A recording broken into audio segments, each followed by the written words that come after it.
জি, যেখান থেকে বলতে ইচ্ছে করে একেবারে ছোটবেলা থেকেই শুনি।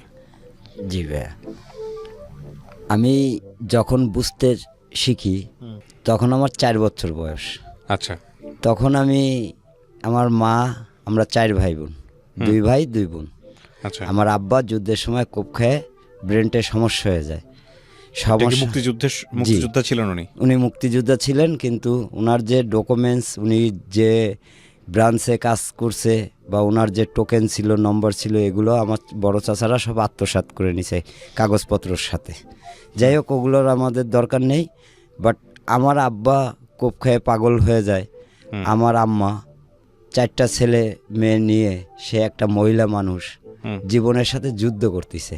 এমনও দিন গেছে যে সারা রাত পানি গরম দিছে, আমাদের বলছে ভাত হচ্ছে, আমরা ঘুমায় গেছি, মাগার খাবার পাইনি, ঘুমায় গেছি। মা ভোরবেলা উঠে যায়, পরের বাড়ি যায়, খেতা কাপড় শাড়ি টাড়ি ধুয়ে দিয়ে আইসে আমাদের কিছু খুদ আইনে ফুটায় দিল সামনে, আমরা খাইলাম। খুদ সিদ্ধ যেটাকে বলে। হ্যাঁ, জি। অথচ আমার চাচারা পাশে, আমাদের একটা ইঞ্জিনিয়ারিং ওয়ার্কশপ ছিল, আমরা আলিম জুট মিল, ক্রিসেন জুট মিলের পার্টস তৈরি করতাম। আমার আচ্ছা। তো সেই মেশিনগুলো আত্মসাৎ করে নেয়। আমার আব্বা যে একটা মিস্ত্রি ছিল, তাকে খালি পরিশ্রম করাইতো, আমাদের রেশন দিত। বাট সেই রেশনটাও বন্ধ করে দিছে, হ্যাঁ, কিছুদিন পরে চাষিদের পরামর্শের কারণে। আচ্ছা। তখন আমার মা বলতেছে যে এইভাবেতে কিভাবে জীবনযাপন করি। তখন আমার মা শাড়ি বিক্রি করা শুরু করলো। আচ্ছা, তখন বয়স কত আপনার? তখন আমার বয়স মোটামুটি 4 বছর। হ্যাঁ, এগুলো আমি মনে করেন ছোটোবেলার থেকে খুব আল্লাহ আমাকে স্মরণশক্তি দিছে, যে আমি সেই ছোটোবেলার কথা আজও আমার চোখে ভাসে এবং আমার স্মরণ আছে। তো আমাদের যখন ওই জায়গার থেকে যে বাড়িটায় থাকি, ওই বাড়িটা বিক্রি করে তারা ওই শহরে চলে আসবে। তো আমার মা বলতেছে যে আমার স্বামী পাগল, আমার 4টা ছোট ছোট বাচ্চা কাচ্চা নিয়ে আমি কোথায় যাব। মাজায় কাপড় দিয়ে দাঁড়াইছে, এলাকার লোকজন বললো তাই ঠিক আছে, ওই পাশে ফ্লোরে একই দাগের জমি, আমার পুরন বাড়ি 52 দাগে, আমাদের 48 দাগে 364 জমি কিনে দিল, 3 শতক 64 পয়েন্ট। আপনার বাবা তখন কোথায়? আমার বাবা তখন আমাদের সাথেই। আচ্ছা। হ্যাঁ, তখন জমিটা কে কিনে দিল আপনাদেরকে? আমাদেরকে আমার চাচারাই কিনে দিল, 25,000 টাকা দিয়ে 364 সম্পত্তি কিনে দিল। এই জমিটা যার ছিল, সে মেয়ে মার অংশের থেকে 5 শতক প্রাপ্ত, তার থেকে দখল অবস্থায় 364 কবলা বনিয়ে দেয়, আমাদের কাছে বিক্রি করে। এই 364 আমরা 96 সাল পর্যন্ত খাইছি। 86 সালে কিনছি, 96 সাল পর্যন্ত আমরা এই 364 পরে বসবাস করতেছি। 3টা রুম, 2টা নারকেল গাছ, এই সহকারে আমাদের স্কেচ করা, চৌহদ্দি দেওয়া, 85 86 আমার দলিল। 46 দাগ বিক্রি হয়েছে 74 সালে, আমাদের দাগ 48, তাহলে 46 আর 48 বিক্রি হয়ে গেছে, 47 দাগে আছে 2 শতক। এই 2 শতক 87 সালে আমরা কিনছি বোনের অংশ ভাইয়ের কাছ থেকে, এই 2 শতক জমি ক্রয় করে। এখন আমাদের মনে করেন ওই জায়গার পরে সে জোর করে অবৈধ কাগজ প্রস্তুত করে, 143 ধারায় ভুয়া মিউটেশন করে, ইনভেগেশন ছাড়া 17 লাখ টাকা ব্যাংকের থেকে লোন নেয়, কেডিএর অবৈধ প্ল্যান। আমার আম্মা খুব কান্দাকাটি করে, থানায় কোর্টে ইঞ্জেকশন জারি করা, সত্যের মামলা করছে আমার আম্মা। কানতেছে, অ্যাডভোকেট ডাক দিয়ে নিয়ে চাচ্ছি আপনার আমি ন্যায় পাওয়া দিব। তো আমার মা এখন ওই জমির ভিতরে ঢুকে গেল। এখন আমাদের খাওয়া দাওয়ায়ও কষ্ট, শাক টোকায়, ওই শাড়ি বিক্রি করে। বয়স কত তখন আপনার? তখন আমার বয়স 96 সাল। তখন আমার যথেষ্ট পরিমাণ। লেখাপড়া করেন ওই সময়টাতে? না, আমি ক্লাস 5 পর্যন্ত, হ্যাঁ ওই সময়টায় আমি লেখাপড়া করি, ক্লাস 4-এ পড়ি। জি জি জি। তখন আমার এই 97 সালে, 96 সালে অবৈধ কাগজ প্রস্তুত করে, 97 সালে ঘরবাড়ি ভেঙে চুরে দখল করে নেয়, 3তলা বিল্ডিং উঠানোর পরে এখন আমার মা তো ওই মামলায় মুগ্ধ হয়ে গেছে। এখন আমাদের খাওয়ার জোটে না, রান্নাও ঠিক মতন হয় না। ওই কোর্টে যায় 200 দিয়ে আসে, 300 দিয়ে আসে, 500 দিয়ে আসে। এখন সিনিয়র সহকারী জজ আংশিক 2 শতক ডিগ্রি দিছে, যেহেতু আমি যে 2 শতক দখলে আছি, সেই 2 শতকের ডিগ্রি দিছে, আর বাকি 164 আমার বাটোয়ারা মামলা করে নিতে বলছিল। এখন মা আমার বড় বোনকে সাতক্ষীরা বিয়ে দিয়েছে। আমার বড় ভাই সে সাতক্ষীরায় থাকে। হ্যাঁ, আমি কানতে কানতে চলে যাই কোথায়, খুলনা ভার্সিটি ওখানে আমার খালাদের একটা ঘের আছে, ওই ঘেরে বসে কাঁদতেছি। তো খানজান আলী হলে এক ছাত্র আছে, উনি ওইখানে পড়াশোনা করে। তো উনি আমাকে বলল কি যে তুমি ওইখানে কি করো, কান্দো কেন?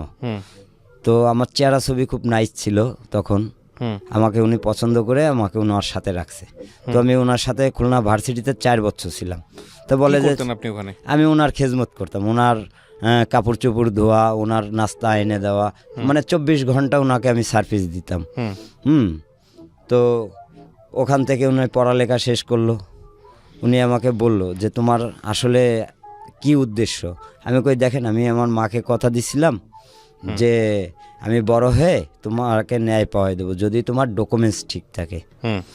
তো আমাকে উনি বলল ঠিক আছে, আমিও তোমাকে সহযোগিতা করব। পরে ওনার সাথে আমি ঢাকা বুয়েটে আসি, ওখানে 2 বছর ওনার খেদমত করি। আপনার বাড়িতে কি করতেন আপনি ওই সময়টাতে? বাড়িতে এই যে খেদমত করতেছেন, টাকা পয়সা কিছু পাঠাইতেন? জি, আমার আম্মাকে আমি। আপনি কি বড় ছেলে সবার? না, আমি সবার ছোট। সবার ছোট? কয় ভাই বোন আপনারা? আমরা 4 ভাই বোন। বাকি ভাই বোনগুলো কি করতেছে? বড় ভাই সে কাঁচামালের ব্যবসা করে, ওনার হলো হার্টের সমস্যা। আচ্ছা। হ্যাঁ, আর বড় বোন বিয়ে দিয়ে দিছি। ছোট বোনটার গলায় হলো গিয়া একটা টিউমার হয়েছিল। আচ্ছা। আমি খুলনা 250 বেডের থেকে ডাক্তার দেখায় ওকে ঢাকা পাঠাইছি। আমার বোনাইটা বাড়ি তো খুলনাতেই? জি। আচ্ছা। হ্যাঁ, আমার দুলাভাই ঢাকাতে থাকতো, কাজ করতো, আমার বোনকে নিয়ে আসছে। আসার পরে একদিনকেরা খুব ঝগড়া হয়, তো ওই ব্যথা জায়গায় মনে করেন চাপ দিয়ে ধরলে উনি মারা যায়। আমার বোন মারা যাওয়ার পরে তারে পিকআপে করে খুলনায় নিয়ে আসে। এবার আমার তালই হচ্ছে লোকে বোনের লাশের পাশে সারা রাত বসে রয়েছে, সেটাকে কাউরে দেখতেও দেয় না, হ্যাঁ, এবং পোস্টমর্টমও করতে দিবে না। তো আমি আমার আম্মাকে বললাম যে আসলে আমার বোনরে তো আমি 1 মাস আগে ট্রিটমেন্ট করে দিলাম, হ্যাঁ, ডাক্তার আশ্বাস দিল যে 1 মাস ওষুধ খেয়ে কী ফলাফল হয় তারপরে আমরা অপারেশন করব। হঠাৎ করে মারা গেল। তো বেশ ভালো কথা, আল্লাহর মাল আল্লাহ নিয়ে গেছে। মা বলতেছে এসে আমার মেয়েরে ফাড়বে চিরবে, এসবের দরকার নেই বাবা, ওর বিচার আল্লাহ করবে। যাক, আল্লাহর পরে ভরসা রেখা, হ্যাঁ, মাটি টাটি দিলাম। তার 1 সপ্তাহ পরে বোনাই আর একটা মেয়েকে বিয়ে করছে। এখন সে ঘরে যে আমার একটা ভাগ্নে আছে, এই ভাগ্নে এখন বর্তমানে বিয়ে করে আমার মার সাথেই থাকে। আমার মাকে একটা বারান্দায় শোয়ায় রাখছে, আর সে ভাগ্না আর ভাগ্নার বউ। ওকে, আপনি যেখানটা ছিলেন, আপনি বলছিলেন যে আপনি তখন ইউনিভার্সিটিতে কাজ করেন? হ্যাঁ, তারপর? জি, আমি ইউনিভার্সিটিতে যখন কাজ করি তখন আমাকে ওই স্যার খুব আশ্বাস দিছিল যে। উনি কি স্যার ছিল না স্টুডেন্ট ছিল? তখন স্টুডেন্ট ছিল। আচ্ছা। বাট যখন উনি পড়ালেখা শেষ করে ফেললো, মাস্টার্স কমপ্লিট করলো, উনি আর্কিটেক্ট ইঞ্জিনিয়ার হলো, হ্যাঁ, উনি নিজেই একটা কোম্পানি খুলে। তো আপনি এই সারা ইউনিভার্সিটি লাইফ তার সঙ্গে ছিলেন, তার খেদমত করছেন? জি, এবং কোম্পানি খোলায় 16 বছর চাকরি করছি ইঞ্জিনিয়ারিং ফার্মে। আমি মাদারীপুর, শরীয়তপুর, ভোলা, কুষ্টিয়া পৌরসভার মাস্টার প্ল্যান করছি আগামী 20 বছরের পরিকল্পনা, উন্নয়ন অধিদপ্তর বোর্ডের digital model Kushtia, digital model Bhola. জি, ওনার যে ডিপ্লোমা ইঞ্জিনিয়ারগুলো ছিল তাদের খেজমত করা, রোড সার্ভে করা, মোবাইল সার্ভে করা, ড্রোন ফ্লাই করা, এগুলো সবই আমি মোটামুটি কিছুটা শিখছি তাদের সাথে থেকে, যদিও আইমিং মূর্খ, বাট কমার্শিয়াল আমার প্র্যাকটিক্যাল অভিজ্ঞতা।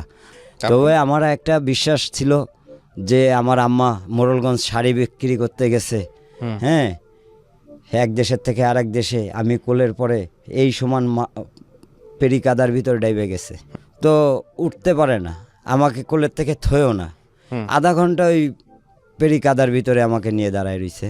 তো আমার বুকটা ফাইটে যাচ্ছে যে মা আমাকে ছাড়ো তুমি। কয় না বাবা, তোমার কাদা লাগবে। তো সেই মার জন্য যদি আমি কিছু না করতে পারি তাহলে আমার এই জীবনটা রাখার চেয়ে না রাখাই বেটার আমি মনে করি। তো আমি চিন্তা করলাম যে আমার আপ টু ডেট ডকুমেন্টস আছে, আমি দখলে আছি, বাট ওনাকে আমি বহুত রিকোয়েস্ট করছি যে দেখেন আপনি মনিব, আপনি যদি বলেন যে মনে আমাকে এটা এনে দে, আমি দৌড় দিয়ে এনে দিতে বাধ্য। আপনার সাথে কেন মামলা করব? আপনি দেখেন 2 সাইড বেচা কেনার পরে আছে 2 শতক, আপনি 4 শতকের কাগজ বানাইলে পাবেন না, কারণ ফিজিক্যাল থাকা লাগবে। হ্যাঁ, আপনি আমাদের পরে জুলুম করেন না।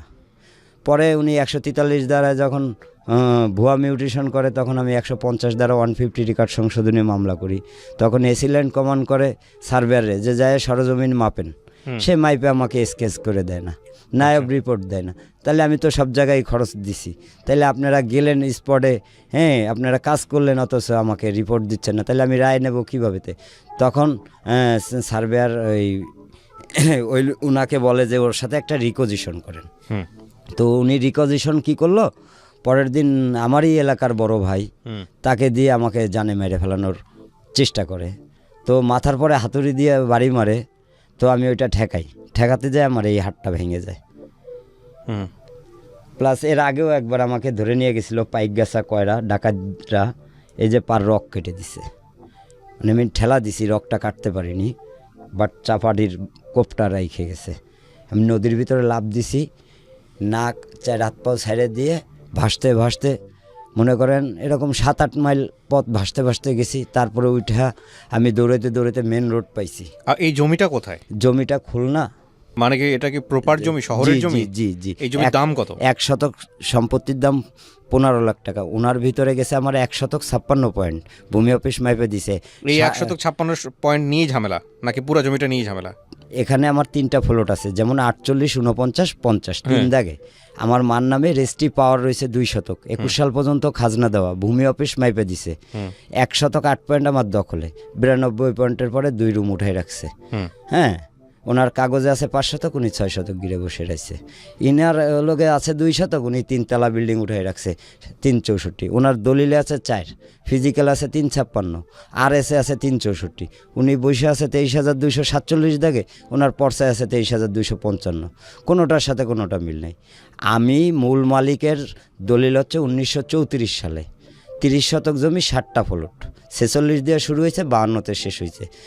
আমার কাছে আপ টু ডেট ডকুমেন্টস এবং CSSA RS 3টা ম্যাপ এবং সারা বাংলাদেশে আমি লিখিত দরখাস্ত দিছি যে রাষ্ট্রপতি, প্রধানমন্ত্রী, ভূমি রেকর্ড অফিস, DC সাহেব, পুলিশ কমিশনার, সিটি কর্পোরেশন, থানা, র্যাব, দুর্নীতি দমন কমিশন, মানব অধিকার, পুলিশ হেডকোয়ার্টার, সব জায়গায় আমি দরখাস্ত দিছি, রিসিট কপি আছে, বাট আমাকে কেউ কোনো সাড়া দেয়নি। আচ্ছা, না আপনার কথা হচ্ছে, আমার কথা হচ্ছে যে এই জমিটা যখন আপনারা কিনলেন, জি, তখন কি আপনাদের দখলেই ছিল জমি? জি জি জি, আমরা 10 বছর বসবাস করছি। আপনাদের দখল থেকে ওদের কাছে গেল কিভাবে? ওই যে কবলা বনিয়াদে আমরা কিনছি, কিন্তু আমাদের 3000 টাকার জন্য মিউটেশনটা, রেকর্ডটা যেটা মিউটেশন বলা হয়, ওইটা আর কি আমরা করতে পারি নাই। ওই সময় আমাদের কাছে টাকা ছিল না, এবং আমার চাচারা ওই 3000 টাকার ভয়তে ওইটা আমাদের করে দেয়নি।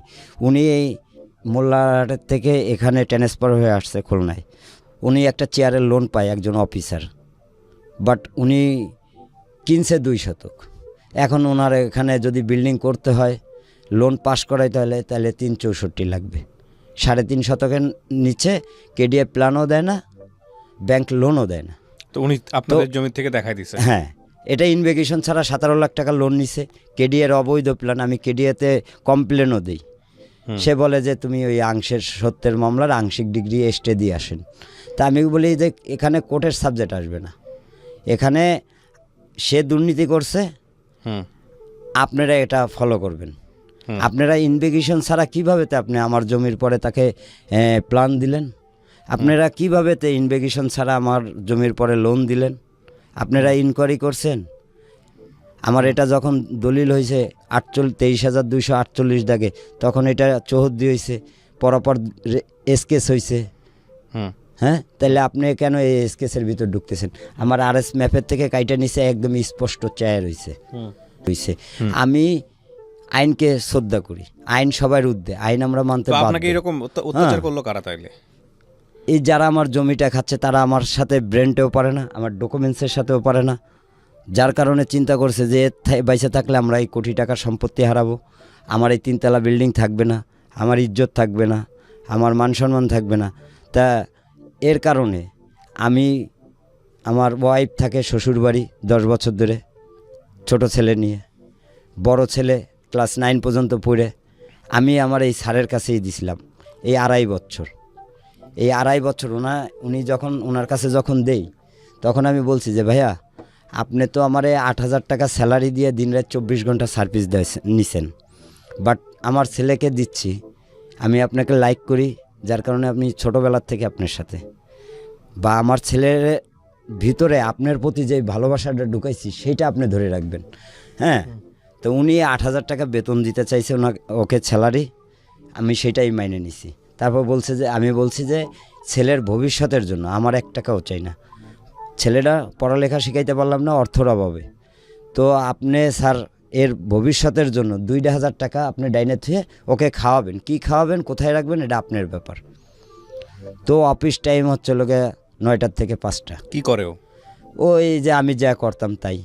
এই চা পাতিটাতে আগে দেওয়া হ্যাঁ হ্যাঁ হ্যাঁ হ্যাঁ, তার সাথে সাথে থাকা, এই দেশে ওই দেশে তার ব্যাগ টানা, এইগুলোই। হ্যাঁ, এখন ওখানে যাও, তখন ওইখানে যাও। হ্যাঁ, তার ঝাড়বাতির ব্যবসা আছে, তার ডেভেলপ হোম ট্যাক্স, হ্যাঁ ডেভেলপার। তা আমি চেয়ারম্যানের পার্সোনাল অ্যাসিস্ট্যান্ট সেই হিসাবে থাকি, বা পিয়ন হিসাবে থাকি। মনে করেন আপনার ছেলেও এই কাজ করে? আমার ছেলেকেও আমি ওইটাই শিখাইছি, তার পাশে রাখছি যে সে একজন। তো আপনাকে যখন এইসব করলো, মানে আপনাকে যে শারীরিকভাবে অত্যাচার করলো, এরপরে আপনি কি করলেন? ওই নদীর মধ্যে ভেসেছিলেন, তারপর? হ্যাঁ, তারপরে আমি উপরে উঠে আসি, আমার করে এক লোক চাচা দেখা আমাকে এইভাবেতে ধইরা তাড়াতাড়ি মনে করেন মেন রোডের সাইডে নিয়ে আসে। তখন আমি ওই চাচার কাছ থেকে ছুটে যাই, কারণ তাকেও আমার বিশ্বাস হচ্ছে না, এরকম একটা অনুভূতি হচ্ছে। কারণ পরনে লুঙ্গি টুঙ্গি কিচ্ছু নেই, কাপড় চোপড় কিচ্ছু নেই, আমি একদম দিগম্বর। হ্যাঁ, তখন আমি কি করি, ট্রাকের সামনে ঝাঁপ দিই। ঝাঁপ দিলে আমাকে বাঁচানোর জন্য হাত জায়গায় আমি ঝাঁপ দিচ্ছি, যে হয় মরবো নাইলে আমাকে নিয়ে যাও। আচ্ছা। তখন আমাকে নিয়ে ওই ট্রাকওয়ালা গাড়ি থামায় আমাকে উঠাইলো, উঠায় সব বিস্তারিত বললাম, পায়ের রক্ত, উনি গামছা দিয়ে বাঁধলো, বাঁধে একটা বড় মার্কেটের মতন ওইখানে আমাকে সাইড করে আমাকে আগে খাওয়ায়। আমার প্রচণ্ড খিদা লাগছে, তখন আমার ওই উনি কালো ভুনা দিয়ে গরুর মাংস দিয়ে আমাকে উনি পেট ভরে ভাত খাওয়ায়। তারপর? হ্যাঁ, তারপরে ওনারা একটা পুরান লুঙ্গি দেয় আমাকে পিনতে, আমি সেটা পিন্দি।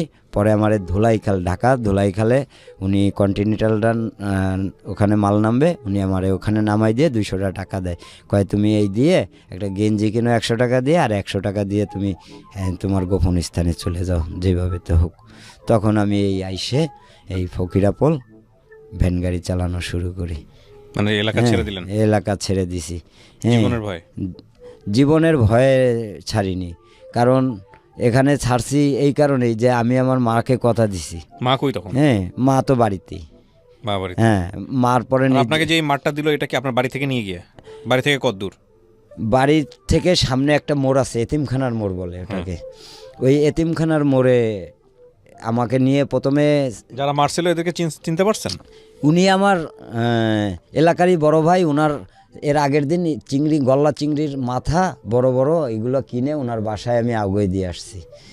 তো উনি আমাকেও খুব ভালো জানে, পরে এসে আমার কাছে মাপ চাইছে যে ভাইয়া তুই আমারে ভুল বুঝিস না, আমারে তো আসলে 50,000 টাকা দিছে আর মদ খাওয়াইছে, আর কাজটা না করলে আমার ক্ষতি করবে। যাই হোক, দুষ্কৃতী তাদের সাথে একটা রিকোজিশন করে আমাকে জানে মাইরা ফেলানোর। আপনি ট্রিটমেন্ট করালেন? পা যে কাটলো? হ্যাঁ, পাও কাটাইছে, এটা ডাক্তার দিয়ে কোনো রকম আমি করছি, কারণ এটা রক্ত কাটে নাই, কিন্তু হাতটা আমার 2 টুকরা হয়ে গেছে। তারপরে কি করলেন? হ্যাঁ, এটা আমি সদর হাসপাতালের থেকে মানে যখন ভেঙে দিছে আমি তখন দৌড় দিয়ে আইসে, অমনি আমার কাছে তো টাকা পয়সা নেই, আমি তো গরিবের ছেলে। হ্যাঁ, তো আমি দৌড় দিয়ে আইসে তখন এসিল্যান্ডের কাছে গেছি, মেহেদি হাসান নাম। তো উনি আমাকে 1,000 টাকার একটা নোট বাইর করে দিল, দিয়ে বলে যে তুমি শিগগিরই যাই ব্যান্ডেজ করো। তখন আমি এই দৌড় দিয়ে যাই ওখানে গেলে ওখান থেকে আবার আমাকে পাঠায় আবার 1 কিলো দূরে, যে আপনি যে আগে এক্সরে করে আসেন। পরে আমি এক্সরে করে আসলাম, আসার পরে আমার এই পুরো হাতটারে টানলো, টাইনে ধরে ব্যান্ডেজ করে দিল, ব্যান্ডেজ করে দিয়ে বললো 40 দিন রাখবা। তা 25 দিনের পরেই দেখের ভিতরে চুলকায়, আমি খুলে ফেলছি। হ্যাঁ, খুলে ফেলার পরে খুলে ফেলার আগে আমারে আবার ধরে নিয়ে গেছে, মোটরসাইকেলে বসায় নিয়ে গেছে। আমার বাড়ির পাশেই হচ্ছে লোকে আমার ছোট বোনের শ্বশুর বাড়ি। ছোট বোনের যে ননদ, সে লোকে খুব ভয়ঙ্কর, সে ছোটোবেলায় আমার একবার গলা চিপে মেরে ফেলাতে গেছিলো। তো উনি হচ্ছে লোকে ওই যে জমিটা খাচ্ছে ওনরা পুরোটাই জাল দলিলের পরে খাচ্ছে।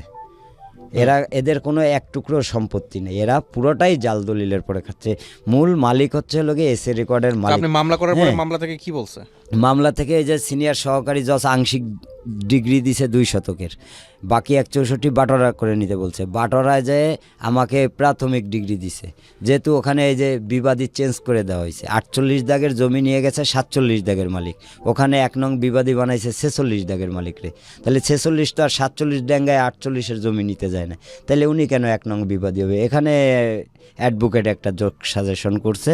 পরবর্তীতে যখন অ্যাডভোকেটের কাছে জিজ্ঞেস করতে গেছি, সে আমাকে বলে ওদের টাকা আছে, তোমার টাকা আছে? তা আমি তো টাকার জন্য তো টাকাটা তো পরের সাবজেক্ট আসবে, আমি তো ন্যায়ের জন্য আপনি আমাকে ডেকে নিয়ে আসছেন, আমি তো আপনার কাছে সাইদে আসি না। তো আপনি সত্যের মামলায় রাইট যেটা প্রাপ্য সেটাই আপনি লিখলেন, সেটাই করলেন, মূল মালিকরে আপনি 1 নং বিবাদী বানাইলেন। এখানে এসে যে দখল সূত্রে আছে সে হবে 1 নং বিবাদী, আপনি সেখানে পাশের দাগের মালিকরে কেন বানালেন? হোয়াই? হ্যাঁ, আপনার ওখানে বাড়িটারি আছে কিছু? জি, আমি দখলে আছি 2 শতক 8 পয়েন্ট, আমি ছাড়িনি। যেভাবেতে ভেঙে চুরে নিছে ওইভাবেতেই ফেলাই রাখছি। আপনার বৃক্ষ তোমার নাম কি ফলে পড়েছে, আমি 5-এর বইতে একটা ছড়া পড়ছিলাম যে আসমানিদের দেখতে যদি তোমরা সবে চাও, রহিমবাড়ি রসুলপুরে যাও, বাড়িতে নাই পাখির বাসা ভেন্ন পাতার ছানি, একটুখানি বৃষ্টি হলে গড়িয়ে পড়ে পানি, তারই তলে আসমানিরা থাকে বছর ভরে, পেটটি ভরে পায় না খেতে, বুকে কখান হার, সাক্ষী দিছে অনাহারে কদিন গেছে তার। তা বৃক্ষ তোমার নাম কি ফলে পরিচয়, স্পটে গেলে দেখতে পারবেন যে আমার মা একাকী একটা মহিলা, যে চোখে দেখে না, চলতে পারে না, সে কীভাবেতে তার জীবনটা চালাচ্ছে। সে বয়স্ক ভাতার জন্য গেছে, তার বয়স দিয়ে দিয়েছে 40 বছরের কম, অথচ তার 70 বছর বয়স। যারা এগুলো ডিসিপ্লিন পরিচালনা করে তাদের কারণে আমরা ক্ষতিগ্রস্ত। তোমার বাড়ি আছে না? ওই 2 শতক জমিতে কে থাকে আপনার? আমার আম্মা থাকে আর আমার ভাগনা বউ থাকে। হ্যাঁ, আর আপনার তাহলে পাওয়ার কথা জমি কতটুকু? আমার 3/64 পাওয়ার কথা, ওয়ারিশ সূত্রে আমি 3 শতক 64? 3 শতক 64 পয়েন্ট। এটা হলো বাবা 2 শতক 8 পয়েন্ট। 2 শতক 8 পয়েন্ট আপনার দখলে নাই কতটুকু? 1 শতক 56 পয়েন্ট। এই 1 শতক 56 পয়েন্টের জন্য আপনি লড়াই করতেছেন? শুধু এই 1 শতক 56 পয়েন্ট না, এর পাশে আমার এর সাথে আরো 2টা প্লট আছে। হ্যাঁ, ওই 2 প্লট কি আপনার নাই? আছে। 1 শতক 8 পয়েন্ট আমার দখলে আছে, ভূমি অফিস মাইপে দিছে। আর ওই 92 পয়েন্টের পরে 2 তলা উঠায় থুয়েছে। আপনি আমাকে জাস্ট বলেন যে আপনার জমি কতটুকু, দখলে কতটুকু, দখলে নাই কতটুকু? আমার জমি 3 দলিলে 11.5 শতক, আমার দখলে আছে 2 প্লটে 3 শতক 16 পয়েন্ট, একটাই আছে 1 শতক 8 পয়েন্ট দখলে। সর্ব মিলায় কত আছে? সর্ব মিলায় 3 শতক 16 পয়েন্ট আছে দখলে। আর বাকি আপনার বাকিটা বেদখল। বেদখল? জি। তো বেদখল তো প্রথম তো আপনার পুরো জমিটা আপনাদের কাছেই ছিল, তাহলে তো এরা উড়ে এসে জুড়ে বসে নাই, হুট করে উড়ে এসে জুড়ে বসে? হ্যাঁ, হুট করে জুড়ে এসে। তখন আপনারা বাধা দেননি কেন? আমরা তো বাধা দিচ্ছি সব সময়। ওই যে ওসি সাহেব বলে যে খায় এসে কয় চাচি আল্লাহর এখন বান্ডিলাটা পকেটে, ইনজেকশন জারি চলে, যেখানে ইনজেকশন জারি করা সেখানে তো নিষেধাজ্ঞা, সেখানে তো কাজ চলার কথা না। সে ভরপুর সে 3 তলা উঠাচ্ছে, তাইলে এখানে তো আমাদের মূল্যায়ন নেই। যেহেতু বাপ পাগল, মা শাক টোকায়, তো আমরা ছোট মানুষ, তখন আমরা কি করতে পারি বলেন? আচ্ছা, তার মানে আপনি যখন অনেক ছোট ছিলেন তখনই এটা? হ্যাঁ হ্যাঁ হ্যাঁ, ওই যে 97 সালে উনি। তো এই জন্য আপনার টার্গেট ছিল জীবনে যে যেমনি পারে ফিরাই? জি, আমি আমার মাকে কথা দিছি যে মা আমি তোমাকে ন্যায় পাওয়া দেবো যদি তোমার ডকুমেন্টস ঠিক থাকে। তা আমি দেখি যে আমার আপ টু ডেট ডকুমেন্টস আছে। মেয়ে মার অংশের থেকে 5 শতক প্রাপ্ত, তার থেকে দখল অবস্থায় 3/64 কবলা বনিয়াদে বিক্রি করে গেছে। এই সম্পত্তি নেওয়ার মতন তো কোনো ম্যান নাই, যেহেতু এসকেস হয়েছে 14 হয়েছে। আমার দলিল 85-86, আর যে খাচ্ছে তার দলিল 87-96। তাহলে আপনি যে এত জিনিস বোঝেন, তো বিভিন্ন টার্ম ইউজ করতেছেন, এগুলো কি আপনি এই কোর্ট কাছারি করতে করতে দৌড়াদৌড়ি করতে শিখছেন নাকি? স্যার, আমি শিক্ষিত লোকের সাথে থাকিয়া 6 বছর আমি ওনার কাছ থেকে অনেক কিছু শিখছি। হ্যাঁ, কিভাবে মানুষের সাথে চলতে হবে। আমি এই 4 বছর আমি নিজেও জানি না, এই যে নাম জারি, ডিগ্রি জারি, অমুক জারি, তমুক জারি। আমি যখন আমি আমার মার কাছ থেকে কিছু পেপার পাইলাম, তখন এই জমির মূল মালিক থাকে হলো মোংলাপোটে। উনি মোংলাপোটে দারোয়ানির চাকরি করে রিটায়ার্ড হয়েছে। ওইখানে উনি ওই মোংলার নদীর ওই পারে বানিসান্তা, ওইখানে উনি জায়গা কিনে ওইখানে উনি থাকে। ওনার 2 ছেলে, একজন পুলিশ, দুজনই পুলিশ কমিশনারের গাড়ি চালায়, বাট তাদের খোঁজ খবর নেয় না যে ওখানে যে আমার বাপ আছে, আমার মা আছে, হ্যাঁ, তারা খোঁজ খবর নেয় না। পরে যখন আমার এই জমি যে চাচা আপনি 2 শতক জমি 4 শতক কীভাবে বিক্রি করলেন? কয় বাবা আমি 2 শতক জমি বিক্রি করছি, 30,000 টাকা দেওয়ার কথা। শোনেন, আপনার এই বিষয়গুলো আমি খণ্ড খণ্ডভাবে পাচ্ছি, আমি আসলে খুব ধারাবাহিকভাবে পাচ্ছিও না, সেটা আমি পাবো না, আমি বুঝতেও পারছিলাম, কিন্তু গল্পটা খুব গুরুত্বপূর্ণ। গুরুত্বপূর্ণ এই কারণে যে আমি 4 বছর আদালতে দৌড়াইছি, মোহরি আমাকে কাজ শিখাইছে, মোহরি সাথে বুঝছেন। জি, মোহরি আমারে বলছে যে তুমি এইভাবে তো যদি দৌড়ো কোর্টের ইটটা পর্যন্ত হয়ে থাকে যে কোন সময় ক্লায়েন্ট আসবে আমি টাকা নিব। হ্যাঁ, আসলেই সত্যি কথা। আমার টাকা দিয়ে ইলিশ মাছ কিনে নিয়ে সে ভাইজে খায়, সকালবেলা এসে করছে যে খুব স্বাদ হয়েছে ইলিশ মাছটা, একদম পদ্মার ইলিশ, আর আমি রাত্রেবেলা কাঁচামরিচ দিয়ে ভাত খেয়ে ঘুমাই। হ্যাঁ, এটাও বিষয়, কিন্তু তারপরে আইন পক্ষে থাকা সত্ত্বে আমার মামলা খারিজ হয়ে গেছে। আমি ডাইরেক্ট সাবজজ অনে, যখন আমি ভূমি অফিসে 150 রেকর্ড সংশোধনী মামলা করছি তখন আমাকে এসিল্যান্ড বলছে যে সিনিয়র সহকারী আমাদের উপরে, সে যখন একটা আংশিক ডিগ্রি দিছে আপনি এই ডিগ্রিটা স্টে দিয়ে আসেন। স্টের জন্য আমি সাবজজ অনে যাই, গেলে পরে আমার ওই নথি ঘুরতে থাকে, খালি ডেট হয়। তখন আমি আদালতে ডাইরেক্টলি হাত উঁচু করছি যে হুজুর এই আদালতে আমার কিছু বলার আছে। কয় তুমি কাঠ গড়ে ওঠো, যে হুজুর আমি তো আইনকে শ্রদ্ধা করি, আইন মানতে বাধ্য। হ্যাঁ, আইনের পরে শ্রদ্ধা রেখে আমি আপনার আদালতে মামলা করছি, আমার মামলা নম্বর 103-15, আমি তো এই মামলায় ক্ষতিগ্রস্ত হয়ে যাচ্ছি। কয় ঠিক আছে আমি জানি না, তা আমি একটা দোতরফা সূত্রে শুনানির ডেট পেলাই। জি হুজুর আপনি ন্যায় স্বার্থে মর্জি হোক। হ্যাঁ, তো উনি মানে দুইজনের কাছেই আইন চাইছে, মামলাটা চলবে কি চলবে না। এখন বিবাদী 11D 7 অর্ডারে আর্জি খারিজ চাইছে, আমি অর্ডার রুল 2 দিছি যে এক জমির বিষয়ে 2 ডিগ্রি কেন, 100 ডিগ্রি হোক, ন্যায় না পেলে ন্যায়ের স্বার্থে আমি আবার মামলা করতে পারি। বাট আইন আমার পক্ষে ছিল, তারপরেও যে কোনো একটা যোগ সাজেশনের মাধ্যমে মামলাটা খারিজ করে দিছে। খারিজ করে দিলে আমি তখন জেলা জজে যাব। এর ভিতরে ভূমি অফিসে যখন আমি যে বললাম যে এই ঘটনা, আমার তো স্যার মামলাটা খারিজ করে দিছে, কচ্ছে আসলে পয়সাওয়ালা লোকের সাথে পাড়াটা কষ্টকর, সো তুমি ঠিক আছে আমি সার্ভেয়ার নিয়োগ দিচ্ছি, নায়ব নিয়োগ দিচ্ছি, তারা মাইপে আসুক, তারপর দেখি কি করা যায়। তো তারপরের দিন তো হাত ভেঙে দিল, আমি আবার স্টে পিটিশন দিয়ে স্টক করে থুয়ে আসছি। 2014 সালে মিস কেস 8/14 আমি দাখিল করি। 3 মাসে রেকর্ড সংশোধনীয় মামলা 90 দিনে নিষ্পত্তি হয়। আজও পর্যন্ত সেটা নিষ্পত্তি করতে পারি না, তাহলে আমি কিভাবে আমি জমি পাবো? আমার জমি নিছে সরকারি কর্মচারীরা, তারা দুর্নীতি করার কারণে 9/6 বানানোর কারণে সেটেলমেন্ট, যেখানে বর্তমান জরিপ আমার আরএসের পরে উনার নাম বসাইছে, উনার আরএসের পরে আমার নাম বসাইছে। 2 ফ্লোরে জমি হচ্ছে 5.5 শতক, 2 দলিলে হচ্ছে 7.5 শতক। হোয়াই? আর 2 শতক কোথা থেকে বোঝাবেন আপনি? আমার দলিল আগে আমারটা বোঝান, তারপরে যাই থাকলে উনি পাবে। দলিলটা কার আগে হইছে? আমারটা আগে 85-86, ওনারটা 87-96। তাহলে আমার 2 দলিলের মালিক আর ওর দলিলের মালিক কি, জমির মালিক কি একই? ভাই আর বোন। ও, আমি বোনের অংশ কিনছি, উনি ভাইয়ের অংশ কিনছে। আচ্ছা, ওয়ারিশ কামও আছে, সে মার দলিলও আছে, বাপের দলিলও আছে। 1934 সালের থেকে এই পর্যন্ত যে কয়টা দলিল হয়েছে সব আছে। কে কিনছে আগে? আগে আমরা কিনছি, পরে উনি কিনছে। কত বছর ধরে এই মামলা লড়তেছেন? 2001 সালে থেকে, মানে 98 সালের থেকে মামলা শুরু হয়েছে। 98 সাল থেকে মামলা শুরু হয়েছে। এটা এখন কি অবস্থা আছে? এখন ওই ভূমি অফিসের রায় স্টে পিটিশনে রয়েছে, স্টক করা রয়েছে। আর ওই যে সিনিয়র সহকারী জজ আংশিক 2 শতক ডিগ্রি দিয়ে রাখছে। বাটোরা মামলা যে 164 পাওয়ার কথা ছিল, ওখানে অ্যাডভোকেট দুর্নীতি করার কারণে ওখানে আমি ক্ষতিগ্রস্ত হয়ে প্রাথমিক পাইছি। মানে কোন রেজাল্ট কি আসছে নাকি আরো? না, কোনো কিছুই পাইনি, সব জায়গায় প্রতারণা। হ্যাঁ, এটা কি শেষ কার্যক্রম নাকি চলতেছে এখনো? এখন এখানে আমাকে হাইকোর্টের একজন ব্যারিস্টার, সে আমাকে পরামর্শ দিল যে তুমি এটা খুলনা জেলা জজ করতে হবে তোমার। হ্যাঁ, আপনি এটা করার প্রিপারেশন নিচ্ছেন? এখন আমি এটা নিব কিভাবে? আমি তো ওখানে গেলেই আমাকে মনে করেন মুরগির ছাড় মতন ধরে মেরে ফেলবে। কেন? হ্যাঁ, কারণ দেখেন ওনাদের অর্থ আছে, ওনাদের ক্ষমতা আছে। কোনো মামলা হয়েছে এই জমি কেন্দ্রিক দৌড়াদৌড়ি করতে গিয়ে? আপনার নামে কোনো মামলা হয়েছে? না, আমার নামে কেন মামলা হবে? আমি তো আসলে ওই ধরনের না, আমি তো দিনমজুরি। ওদের নামে কোনো মামলা করছেন? ওদের নামে মামলা করিনি, কারণ ওখানে আমার মা থাকে, আমি ওখানে জিডি করছি। জিডির কপি আছে আমার কাছে। আচ্ছা, যেহেতু মামলা করলে এগুলো কিসের আমাকে- কাগজ আপনার যেগুলো নিয়ে আসছেন? এগুলা কোর্টের ডিগ্রি আছে, আমাদের দলিল আছে, বিবাদিত দলিল আছে, তারপরে কোর্টের ডিগ্রি ফিগ্রি সব আছে এখানে। কোর্ট আপনাকে যে রায় দিছে জি, সেই রায়টা কি এক্সিকিউট হয়েছে ওইখানে? কোর্ট যে লাস্ট যে রায়টা দিছে সেটা কি ওইখানে হয়েছে? ওটা সবাই মানতেছে? না এটা তো আমরা কোর্ট লাস্ট কি রায় দিছে আপনাদের?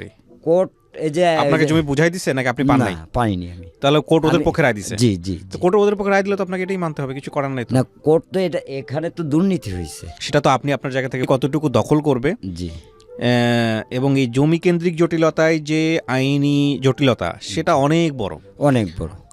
1 শতক জমির জটিলতা নিয়ে 1 বিঘা জমি বিক্রি করে সে 1 শতকের পেছনে সারা জীবন মামলা টানছে, এরকম ঘটনাও আছে। জি জি আছে। ছেলে শুরু করছে না, বাপ শুরু করছে, বাপ শেষ করছে, জি তার ছেলে আসছে, তার ছেলে আসছে, তিন প্রজন্ম ধরে জমির মামলা চলতেছে, জমি কেউ ভোগ করতে পারে না, এরকম ঘটনাও আছে। জি জি হ্যাঁ, আছে।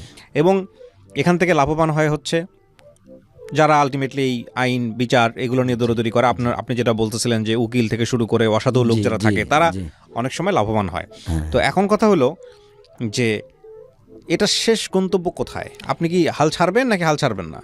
আমার আশা যে উনি নিছে, ওনার প্রয়োজন, ঠিক আছে, উনি নিছে, কিন্তু উনি তো আমারটা এইভাবে তো একেবারে এমনি এমনি নিতে পারে না, যেহেতুটা আমি অর্থ দিয়ে ক্রয় করছি। So, আপনার কাছ থেকে আপনার So, পয়সা দিয়ে আমার নিতে কাছ হবে। থেকে আমি যেহেতু ওয়ারিশ সূত্রে আমার বাবার সম্পত্তি আমি মালিক, আমাদের এই শেষ সম্বল, তাইলে ওনার উচিত এই ন্যায্য মূল্যটা আমাদের দিয়ে দেওয়া। হুম। বাট ওনার হাত ন্যায্য থেকে মূল্য দিবে কি? ন্যায্য মূল্য দিলে তো আপনাকে দলিল করে দিতে হবে। অবশ্যই দিব। আমি চাই কি রিকোজিশন, যে যারটা সে খাবে, ওনারটা আমার দরকার নেই, আমারটা ওনার দরকার নেই। এখন এখানে যেটা এখন হচ্ছে- এখানে আমি যেটুকায় আছি বর্তমানে, সেটা মৌজা রেট হিসাবেও প্রায় 70-80 লাখ টাকার আপনার কত মতন দাম। আপনার কত টাকা খরচ হয়েছে এখন এই এতদিন পর্যন্ত কোর্টে দৌড়দৌড়ি করতে? এতদিন পর্যন্ত আমার প্রায় আমার মার থেকে নিয়ে শুরু করে আমার এই পর্যন্ত প্রায় 8 থেকে 9 লাখ টাকার মতন খরচ হয়েছে। 8 থেকে 9 লাখ টাকা খরচ হয়েছে। 20 থেকে 22 বছরের যে জীবন যৌবন সবকিছু গেছে এটার পিছনে। জি, আমার এটা কি ভালো দুইটা হয়েছে না মন্দ হয়েছে? এটা আপনার কি মনে হয়? এটা আসলে এটা নেগেটিভই হয়েছে। এটার পিছনে মিথ্যে মরুচিকার পিছনে যেরকম দৌড়ানো উচিত না, এরকম জায়গা জমিও এরকম, তাদের কি অর্থ জানতেন যে- আছে, ক্ষমতা আছে, তাদের আপনি সাথে কি জানতেন যে এরকমই একটা রেজাল্ট আসবে? না, তবে আমি আশাবাদী ছিলাম যে ন্যায় দেওয়ার জন্য অবশ্যই কেউ না কেউ আসবে। আমি গল্পটা শেষ করার জায়গাটা এসে একটু একটা কথা বলতে চাই। সেটা হচ্ছে যে আপনি যে আইনি সহায়তা নেয়ার জন্য গেছেন এবং এত বছর ধরে যুদ্ধ জি, করছেন আপনার জায়গা থেকে আইনি সহায়তা পাওয়ার জন্য, সেটা সর্ব অবস্থায় রাইট। জি হ্যাঁ, আপনি চাইলে সারা জীবন ধরেই এটা করতে পারেন। জি কিন্তু সিচুয়েশনটাই আসলে কেমন দেখেন, আপনার এই ঘটনা খুব ব্যতিক্রম না আমাদের সমাজে। জমি কেন্দ্রিক এই যে জটিলতা সেটা আমি অনেক জমিটাকে আছে।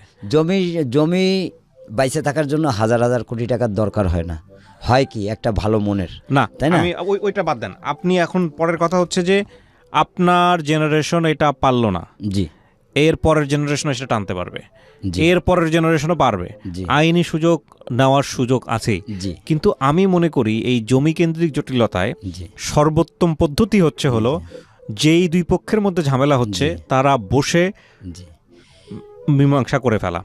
কারণ আমি দেখেছি এরকম, আমি কোর্ট করছি না, আমি দেখেছি এরকম যে দুই পক্ষ মারামারি লাগে, ঠেলাঠেলি করে শুরু করে, রাস্তা নিয়ে জটিলতা তৈরি হয়। প্রথম পর্যায়ে লাভবান হয় হচ্ছে এলাকার মেম্বারগুলা, জি ঠিক আছে। তারপরে হচ্ছে হলো এই সান্ডা পান্ডা গুন্ডা যেগুলো জি, থাকে এরা, জি হ্যাঁ, এদের পকেট ভারী হয়। এবং যখনই ওরা দেখে যে এরকম একটা সমস্যা তৈরি হচ্ছে তখনই ওদের জন্য পৌষ মাস। জি এবং তারপরে হচ্ছে হলো এরা দুই পক্ষের কাছ থেকেই পয়সা খায়। জি। সকালে এসে এক পক্ষে কথা বলে, বিকেলে এসে যখন অন্য পক্ষের পক্ষে কথা বলে, এবং ওরা চায় দুই পক্ষের মধ্যে ঝামেলাটা থাকুক, তাতে করে জি ওদের লাভ আছে। জি সো এতে করে আসলে প্রতিবেশীর সাথে সম্পর্ক খারাপ হয় এবং জি ভাই, দিন আমি- শেষে এটা আসলে কারোর জন্য জি ভাই, আসলে আমি আমার মাকে কথা দিয়েছিলাম যে আমি তোমাকে ন্যায় পাওয়া দেবো, বাট আমি আদালতেও অনেক চেষ্টা করছি। যখন আমি দেখছি যে আসলে আদালত শুধুমাত্র অর্থ যাদের আছে তাদের জন্য, আমার মতন গরিবের জন্য আদালত না, আইন না, এটি হলো এক্সাম্পল আমাদের জন্য একটা সান্ত্বনা মাত্র। হ্যাঁ, কারণ আপ টু ডেট ডকুমেন্টস থাকা সত্ত্বেও যেহেতু আমি জমিটা পাচ্ছি না, হ্যাঁ, সে ব্যাংকে চাকরি করে সে এত বড় দুর্নীতি, হ্যাঁ, অবৈধ কাগজ, ইনভেগেশন ছাড়া লোন, কেডিএর অবৈধ প্ল্যান, 3 তলা উঠে সে বিলাসিতা ভবন করতেছে, ট্যাক্স আমি দিচ্ছি, উনি ফ্ল্যাট ভাড়া দিয়ে খাচ্ছে এখনও। হ্যাঁ, আমার যা আছে তাও বিক্রি করে বাড়াতে দিচ্ছে না, কাস্টমার ঢুকাইলেই ভাঙ্গা নিয়ে যাচ্ছে, তাইলে আমি কীভাবে এতে বাঁচবো? আমি তো ওখান থেকে আমার মা, আমার স্বামীর সম্পত্তি আমি কেন ছাড়বো? হ্যাঁ, আমার মার প্রশ্ন লোকে আমার স্বামীর সম্পত্তি আমি কেন ছাড়বো? হ্যাঁ, আমার সন্তানদের হক কেন আপনারা মাইরে নেবেন? হ্যাঁ, তার প্রশ্ন হলো গে এগুলো। এখন আমার তো হাফ পঙ্গু করে দিছে। আমার ওয়াইফ থাকে শ্বশুরবাড়ি কুষ্টিয়া কুমারখালী, সে একটা সুতোর মিলে চাকরি করে, আর ছোট ছেলেটারে নিয়ে থাকে। বড় ছেলেটারে এই স্যারের এখানে দিলাম, এখানে উনি 2.5 বছর ব্যবহার করলো, তারপরে কোনো আমাকে সাপোর্ট দিল না। ছেলের 1 টাকাও সঞ্চয় নেই, আইনে নয়া বাজার এই যে দরজার দোকানে লাগাই দিছি। হ্যাঁ, এখন আমি আমার বড় ছেলেকে নিয়ে একসাথে থাকি, রান্দি বাড়ি, আমি ভ্যান গাড়ি চালাই, বড় ছেলেই করে। মা ওইখানে খুলনায় পড়ে রয়েছে, তাকে দেখার কেউ নেই। তো আমরা যা আছে আমাদের বাদ বাকি ওইগুলো যদি বিক্রি করে বেরোয় যেতে পারতাম তো মনটাকে বুঝতে দিতে পারতাম। যেহেতু তারা তো আসলে খুব খারাপ মানুষ, আমাকে মনে করেন মেরে ফেলাবে, বাঁচার কোনো সুযোগ দিবে না। হ্যাঁ, তো আমি বহুত চেষ্টা করছি। হ্যাঁ, আসলে সাংবাদিকদের কাছেও গেছি বহুত, বুঝছেন, সবাই প্রতারণা করে। এই যে যেদিন পত্রিকার সাংবাদিক বলে যে এই তোমাকে ভূমি মন্ত্রণালয় আমার অমুক আছে তমুক আছে, আমরা এই কাজ করে দেব, হ্যাঁ 1 মাস সময়, তুমি 20,000 টাকা দিবা। তা তুমি গরিব মানুষ, 20,000 দিতে পারবে না, 10,000 দাও। তো 10,000 দিলাম, 10,000 নিয়ে উনি মোবাইল অফ করে রাখছে। পরে আমি একটা জিনিস ফলো রাখছিলাম ওনার, যে ওনার বাচ্চাটায় কোন স্কুলে দিয়েছে, ওই শ্যাকের ট্যাগ আমিন গ্রুপের ওইখানে গিয়ে বসে থাকতেন। ওইখানে আমি কয়েকদিন যাই মানে টার্গেট। তো লাস্ট ডেট যেদিন ওনার বাচ্চাদের ভর্তি করবে সেদিন আমি যাই ওনারকে পাইছি। পাই মোটরসাইকেলের চাবি নিয়ে নিছি, ওনার আইডি কার্ড নিয়ে নিছি, আর বলতেছি মোটরসাইকেল এখন আমার। হ্যাঁ, আর পকেটে 1,000 টাকা ছিল, নিয়ে নিছি। এখন উনি বলতেছে যে ভাই এই টাকা না 1,000 না দিলে আমার 2টা বাচ্চা অচল হয়ে যাবে। তা আমি বলতেছি যে আপনার বাচ্চা, আপনি তো চিটার, আপনি একজন সাংবাদিক, দেশের গর্ব, আপনি কেন আমার সাথে আমার মতন মানুষের সাথে প্রতারণা করলেন বলেন? আমি তো আপনারা বারবার বলছি যে আমি অসহায় দরিদ্র মানুষ, আপনি আমার ডাইকে নিয়ে আপনি আমাকে এরমভাবে ব্ল্যাকমেল করলেন। 10,000 টাকা, 10 কোটিও না, 10 লাখও না। তো আপনি তো 10,000 টাকা আপনার তো প্রতি মাসে মোটরসাইকেলের তেল ভরতে লাগে, আপনার একটা মোটরসাইকেল দিছে 8 টিয়ার, আপনি এটা পাঠা চালাইলেও তো আপনার রিজিকের ফয়সালা হয়ে যায়। আপনি চাকরি করেন, আপনার ফ্ল্যাটে থাকেন, আর আমি থাকি কোথায়, বস্তিতে, খাই কি 50 টাকা। হ্যাঁ, আমার হাতটা ভাঙ্গা, আপনি দেখে আপনি আমার টাকাগুলো কিভাবে খেলেন? আমি লাভের পরে টাকা এনে দিছি আপনারে, আজও আমি জ্বলতেছি সেই টাকার জন্য। পরে উনি তো খুব হাত পাও ধরতেছে, পরে আমার ভিতরে একটা মায়া এসে গেছে, আমার লাইফ নষ্ট হয়ে গেছে, 2টা বাচ্চার লাইফ নষ্ট করে লাভ নেই। আজকেরা ভর্তি না করতে পারলে আর ওনার বাচ্চারা ভর্তি হবে না। আমি দিলাম 1,000 টাকা, আবার ফেরত দিলে পরে ভর্তি করলো। করার পরে আমায় বলে যে চলেন মতিঝিল চলেন আমার সাথে, মোটরসাইকেল চালান। উনি ঠেইলে ওনার বাসার ভিতরে নিয়ে গেল মোটরসাইকেল থুয়ে। এবার আমার হাত পাও ধরতেছে, করতেছে। আমি কই আমি ইচ্ছা করলে আপনার কাছ থেকে এখন 10 লাখ টাকা নিতে পারি, আর নাহলে আপনার লাইফ নষ্ট করে দিব, আমি আপনার সন্তানদের কাছে আপনার ছোট করে দিব, আপনার ওয়াইফের কাছে ছোট করে দিব। পরে ওনার বাইরে দিয়ে টাকা নেয়, আমার এই টাকা দেয় উনি। আর ওনাকে বলছি যে আপনি 100 বার ইনুস দোয়া পড়তে হবে, যেহেতু আপনার এখন বিপদ, একমাত্র আল্লাহ পাক রব্বিল আলামিন ছাড়া আপনাকে কেউ সহযোগিতা করতে পারবে না। হ্যাঁ, তারপরে বলছি যে আপনার বাচ্চার মাথায় হাত দিয়ে বলেন যে আপনি জীবনে কোনোদিন হারাম শুয়োর খাবেন না, পরিশ্রম করে খাবেন আমার মতন। আমি যে আমার এই সম্পত্তিটা খাচ্ছে, যাদের কারণে আমার লাইফটা নষ্ট হয়ে গেছে, আমার 2টা বাচ্চা আজকে রাত, হ্যাঁ কেউ বলবে না যে 2টা আমার বাচ্চা। শোনেন, আমি একটা কথা বলি মনা, আপনাকে শেষ করি। সেটা হলো কিছু কিছু জায়গায় আমাদেরকে আমাদের সীমানা বুঝতে হয়। জি, আপনি যেমন আপনার সীমানাটা বুঝতে পারেননি হয়তোবা, চেষ্টার সীমানাটা। জি, এই যে আপনার পুরো জীবনটাই এখানে আপনি শেষ করে দিলেন শুধু মাকে ন্যায় দেওয়ার জন্য। আপনি এখনো চেষ্টা করেন, আমি আপনার জন্য দোয়া করি, চেষ্টা ছাড়েন না, হাল ছাড়েন না। কিন্তু সীমানা বুঝেন, সীমানা বোঝাটা জরুরি। কেন? কারণটা হচ্ছে যে আপনার হাতে শক্তি নাই, কিন্তু আপনি যুদ্ধ করতে যাচ্ছেন বাঘের সাথে। আমি উদাহরণ দিচ্ছি। এবং আপনি মনে করতেছেন যা থাকে কপালে, যুদ্ধ করেই মরবো, লোকজন আমাকে বীর বলবে। আমি বলি এটা বোকামো। বরং ওই জায়গা থেকে পলায়ন করাটাই হলো উত্তম। পালাই গিয়ে শক্তি সঞ্চয় করে বাঘ খোঁজেন, এটা হচ্ছে বুদ্ধিমানের কাজ। আর যদি পালাই গিয়ে জীবনের কোনোদিন শক্তি সঞ্চয় করতে নাই পারেন, আপনি যদি ন্যায় হন, তাহলে সৃষ্টিকর্তার কাছে সবসময় বলেন যে আল্লাহ জি, তুমি সুবিচার দাও, জি, সবচেয়ে বড় হাকিম তো সেই, জি। তাই না? এখন তো আপনি যা এখানে বললেন, আমি উপস্থাপনার জায়গা থেকে যদি এতটুকু বলি, যেটা একপাক্ষিক কথা আমি শুনেছি, আপনি এখানে আপনার মতো করে বলছেন। জি, আর দ্বিতীয় কথা হচ্ছে, যাদেরকে নিয়ে বলছেন তাদের কারো পরিচয় আমরা এখানে রিভিল করিনি, কিন্তু তাদেরও নিশ্চয়ই অনেকখানি বলার আছে, তারাও তাদের জায়গা থেকে সঠিক, জি, বাট আসলে কে সঠিক সেটা জানেন উপরওয়ালা, জি, জি, যদি আপনি সৃষ্টিকর্তা মানেন। জি, অবশ্যই, তো আমার মনে হয় তার হাতেই ছেড়ে দেওয়াটা বেটার। জি, চেষ্টা করতে থাকেন, জি, কিন্তু এমনভাবে চেষ্টা করেন না যাতে করে নিজের জীবনটাই শেষ হয়ে যায়। নিজের জীবনটা না গেলে না আপনি বলতে পারবেন যে ঠিক আছে আমি মার জন্য চেষ্টা করছি, মার ছেলে, কিন্তু এই জীবনের সাথে যারা জড়িত আপনার সন্তান, তাদেরকে বঞ্চিত করার তো কোনো সুযোগ নাই, তাই না? তো এই যে পায়ে কোপ খাওয়া, হাতের বাড়ি খাওয়া, সাংবাদিকদের ধরে ঘুষ দেয়া, তারপরে কোর্টে গিয়ে এই যে বারবার অপদস্থ হওয়া, এগুলো একটু আমার মনে হয় চিন্তা ভাবনা করে স্টেপ ফেলাটা উচিত, কারণ এখনো সময় আছে। জি ভাই, আমি এটা হেল্ড আপ করে রাখছি এই কারণেই যে জলে বাস করে কুমিরের সাথে যেমন লড়াই করা যায় না, তেমন পয়সালা লোকের সাথে আমার মতন গরিব মানুষ পারবে না।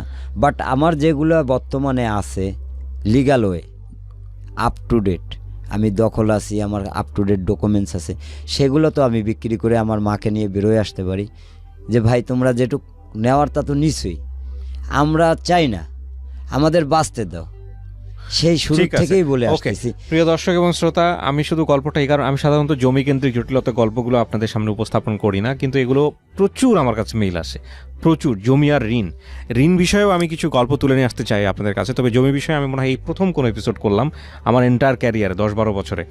যদিও এটা আসলে খুব একটা সেই অর্থে জটিল বা কমপ্লেক্স বা সাসপেন্সপূর্ণ এপিসোড না, তবে এটা ঠিক যে এই জমি কেন্দ্রিক জটিলতায় বছরের পর বছর, 20 বছর, 30 বছর, 40 বছর, 50 বছর ধরে মামলা চলেছে, কিন্তু কোনো সমাধান আসেনি। এবং এই যে সমাধান আসেনি, সেই সমাধান আসলেও এক পক্ষ মানেনি কিংবা অপর পক্ষ সন্তুষ্ট হয়নি বলে সেই মামলা নতুন করে আরও দীর্ঘায়িত করার যে ব্যাপারগুলো, সেগুলো আসলে জেনারেশন পর জেনারেশন এক ধরনের অভিশাপ হিসেবে অনেকেই ক্যারি করে, এবং এটা আসলে বেটার কোনো রেজাল্ট আসে না। তো ঠান্ডা মাথায় দুই পক্ষ যদি বুঝতে পারে যে ভাই তুমি খারাপ থাকা মানে তো আমিও খারাপ থাকা, আর আমি খারাপ থাকা মানে তুমিও খারাপ থাকা, তো আসলে আমরা সমাধান করি। এক পক্ষ যদি অপর পক্ষের অন্তরের ব্যথাটা বুঝতে পারে, অপর পক্ষ যদি অপর পক্ষের অন্তরের ব্যথাটা বুঝতে পারে, এবং এটা যদি একটা মিউচুয়াল সমাধান করে, তাহলে আমার মনে হয় সাময়িক একটু পেইন হলেও এটা সারা জীবনের জন্য প্রশান্তি। আমার মনে হয় এই জায়গাগুলোতে যাওয়া উচিত, এবং এই এপিসোডটা আমাদের কিছুটা হলেও সেই ফ্লেভারটা দেবে। কারণ যে লোকটি, ওর কথা যদি সত্য হয়, যে লোকটি এখন ওই ভূমিটা দখল করে আছে, সে তার শক্তি খাটিয়ে হয়তো বা দখল করে থাকলো, কিন্তু তার পরের জেনারেশন এসেও কিন্তু সাফার করবে, কারণ ওর সন্তানরাও কিন্তু ছাড়বে না, ওর সন্তানরাও এই কাগজপত্র নিয়ে কোর্টে দৌড়াদৌড়ি করবে। তো তখন যদি যে লোক দখল করে আছে সে যদি দুর্বল হয়, আর এর সন্তান যদি পাওয়ারফুল হয়,